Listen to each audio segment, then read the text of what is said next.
I was simply walking through the forest near my house. It was about 9 p.m. and the sound of trees rocking back and forth from the strong wind put me at ease. I don't know what happened, but I heard one of the trees snap in half, though I couldn't spot the fallen tree.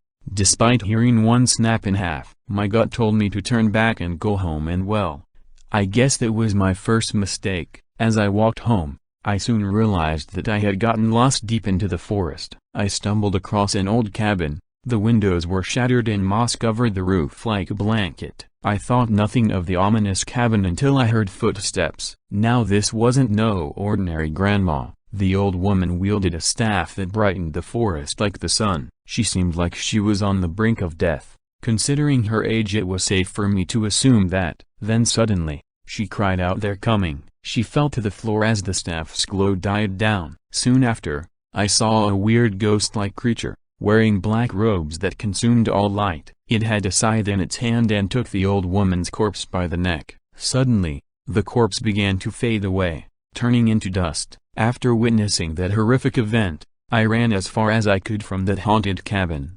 Somehow, I stumbled back home, but it didn't seem normal. The windows were shattered and the walls were deteriorating. Vines rapidly wrapped around my house and it seemed as if the house was going to collapse at any moment. Suddenly, I heard a whisper from behind, "You're next, kiddo." I frowned fear, realizing that this may be the end for me. Then I turn around to see the same ghost-like creature not far behind. I decided at least try to live. I ran as fast as I could, far from my house until I was able to get to a neighborhood. When I got there, I shouted for help but no one heard. Soon, I saw the houses collapse around me, the same way my house had faded away. I saw the ghost-like creature behind me as he raised his scythe. I prayed to God that this wasn't the end. The blade of the scythe was about to pierce my body like a knife cutting through butter. But that's when I woke up.